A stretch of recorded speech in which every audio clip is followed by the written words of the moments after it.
रक्षा करे ए जी ब्रह्मा विष्णु महेश ए जी नाटक करो बखान ध्यान ए जी सुमरा सरो सती मैया केवल आस तुम्हारी है मैया ए जी पार लगा दे मैया ए जी जिन बाबू ने कंपनी चलाया ए जी आनंदी बाबू है ना ए जी जिला तो सहरसा लागे ए जी महाधर निज मकान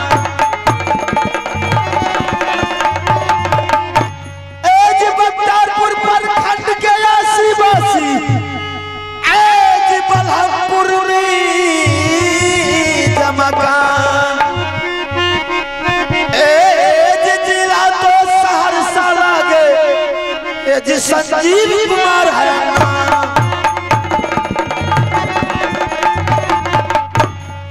अरे पहले सुमरा गौरी गणेश को राम हो सुमरा अयोध्या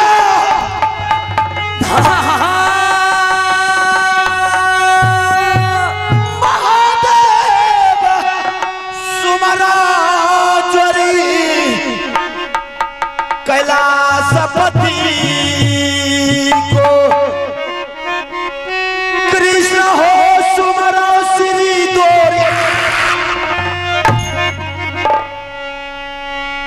खारे पवन वीर हनुमान सुमरा लिए बजा रागा जी के नाम थोड़ा हो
अरे पहिले सुमरो गौरी गणेश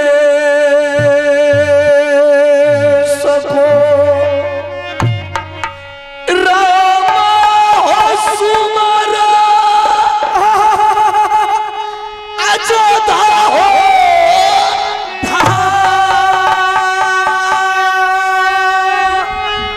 महादेव सुमरो चोरी केवला सपति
साधुआ के लाजा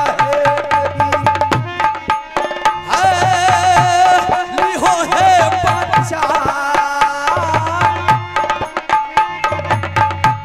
लड़िया बचैया है देवी हर साधुआ मैया सारा शक्ति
आज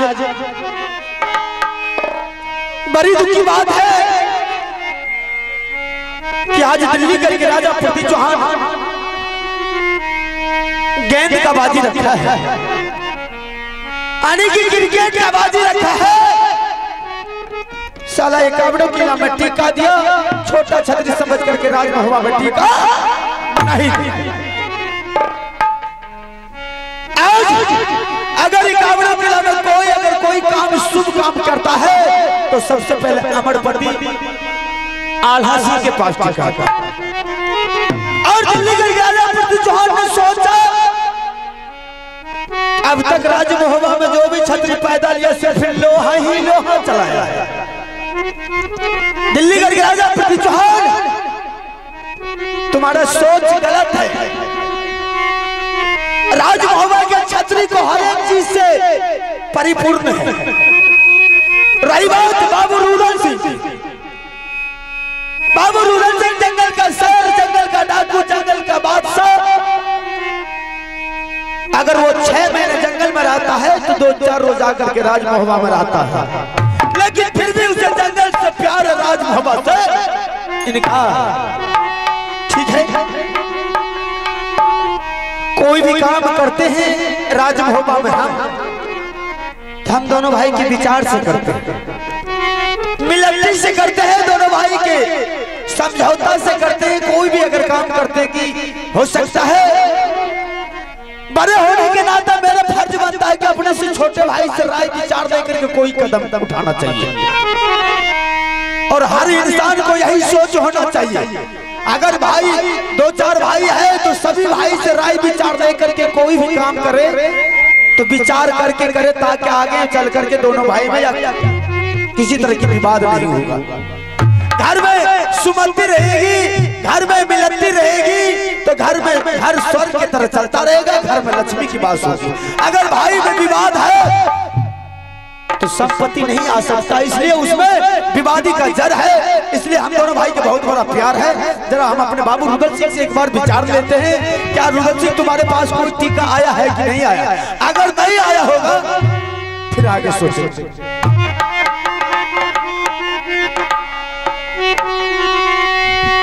बाबुआ रे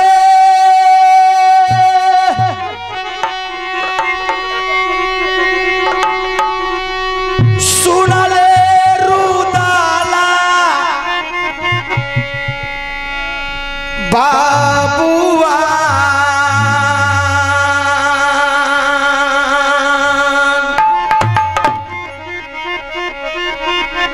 एक बेर मूला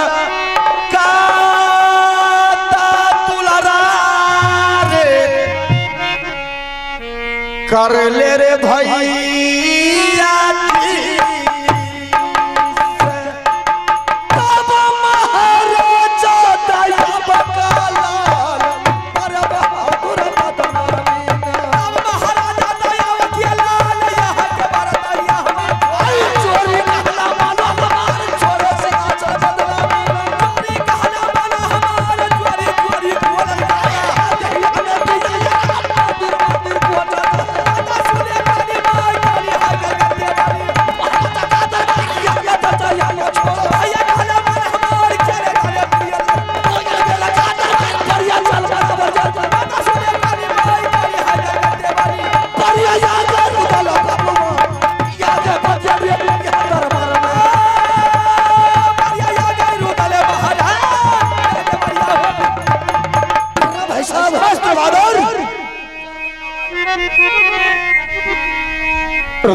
भाई साहब, क्या बात है कि आज बाबू रुदल सिंह को दरबार में बुलाए? ऐसा कौन माय कराने कमल किला में पैदा लिया है कि मेरे रहते हुए हमारा दादा छतरी आकर के राज महुआ पर चढ़ाई किया? नहीं रुदल सिंह, रे जिसके पास लक्ष्मण जैसा भाई रहेगा भला राम पर कोई आप हटा सकता है? आखिर बात क्या है कि आप बाबू रुदल सिंह को दरबार में बुलाए? सुनोगे, आज मैं तुझे वो खुशखबरी सुनाने के लिए जा रहा हूँ कि शायद अगर वो खुशखबरी सुनने के बाद जमीन से 3 फीट ऊंचा उठ जाओ। ऐसा कौन भाई कलाल पैदा लिया भाई साहब कि मेरे राज महुआ पर वो हरामजादा सुनौती दे करके भेजा है टीका का?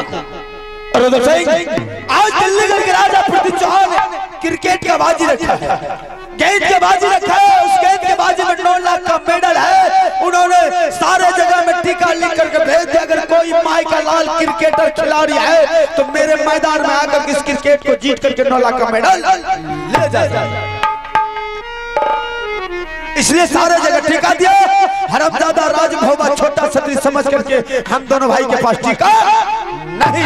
क्या भाई साहब, दिल्लीगढ़ के राजा पृथ्वी चौहान क्रिकेट का बाजी रखा है, हर वह बाजी में 9 लाख का मेडल रखा है। 51 किला टीका दिया, लेकिन साला छोटा छतरी समझ के राजभोबा में टीका नहीं दिया। इसमें घबराने की कोई बात नहीं भाई साहब, आप दरबार में बैठिए, सिर्फ बाबू रुद्र सिंह का आपका इजाजत चाहिए। जैसे वो हरमजादा राज मोहब्बत में टीका नहीं दिया भाई साहब, मैंने साले को सर काट करके और साथ 9 लाख का मेडल आपके सामने हाजिर कर देंगे। गरम होने से काम नहीं चलेगा। अगर जब भी किसी से काम लो तो विवेक से काम लो। अगर दुश्मन पर वार करो तो छाती पर वार करो, पीठ पर मत वार करो। आखिर कहना क्या चाहते हैं? मेरे कहने का मतलब यही है रुद्र साहब कि मुझे हर हालत में 9 लाख का मेडल दिल्लीगढ़ से राजभोबा आना चाहिए, और आने के लिए मुझे तुम्हारा बेटा अमरजीत चाहिए, और मैं अपना बेटा इंदल को दोनों को अभी से मैदान में उतार देंगे गेंद सीखने के लिए। जब तक दोनों बच्चा गेंद सीख करके तैयार नहीं हो जाएगा तब तक दिल्लीगढ़ के रास्ता नहीं दिखाया जाएगा। और जिस दिन सीख करके तैयार हो जाएगा दिल्लीगढ़ जाकर के पहुंचा करके 9 लाख का मेडल राजभोबा